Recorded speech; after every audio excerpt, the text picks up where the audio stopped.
Genre, realistic fiction. Whitewater adventure. Essential question. What can lead us to rethink an idea? Read about how Nina and her family used trial and error to rethink solutions to a problem. I don't know about you, but I never pictured my family on a whitewater rafting vacation in Colorado. We had tried rafting several times before with instructors and guides. All of us liked it. I come from a family of excellent athletes, and I sometimes have to work hard at holding my own. I didn't even mind when my sister Marta, who is 14, kept correcting my technique. Because she's 3 years older, Marta believes it's her mission in life to make sure I do everything perfectly. Nina, hold your paddle this way. Nina, plant your feet firmly, she corrects. Honestly, sometimes she's full of herself, although I guess she means well. That morning, Dad had us assemble our equipment, as we had learned. He then took us through his checklist. Only Dad could read his checklist because his handwriting was so hard to decipher. Paddles, check. Helmets, check. Life jackets, check. Buckets, check. Until everything was accounted for. Then we boarded our raft for our second solo trip and headed down the beautiful Colorado River. Mom had mapped out our route, a novice's course with just enough whitewater to make it exciting. It felt great to navigate the raft, paddling in rhythm with everyone else. Dad and I sat in the rear, or stern, of the raft. Mom and Marta sat in the front, or the bow. From time to time, waves slapped against the sides of the raft, spraying water in our faces.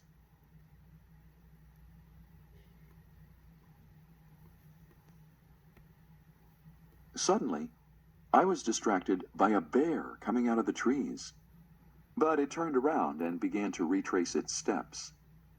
All of us must have been distracted by that bear, because in the blink of an eye, we ran into a problem. Our raft came to a complete halt.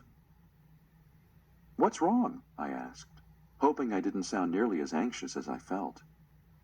"Yikes!" exclaimed Mom. "We're stuck on some rocks."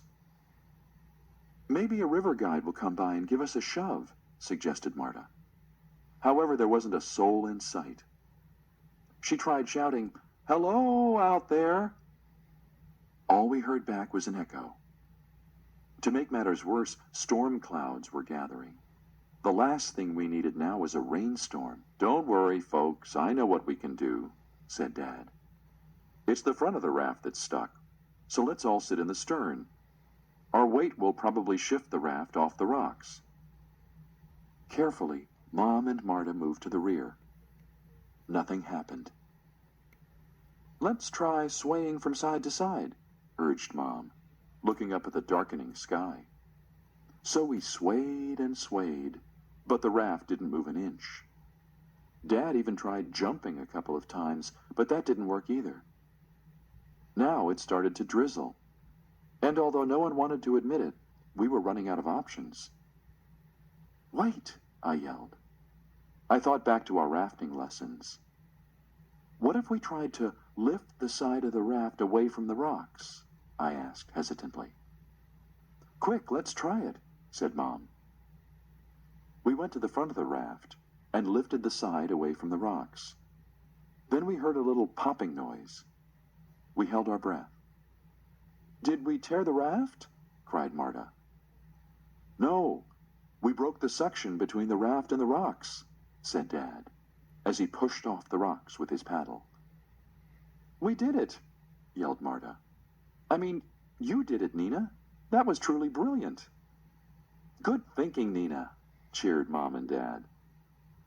By this time it was raining steadily, so we paddled really hard to return to land and wait indoors for the rain to stop.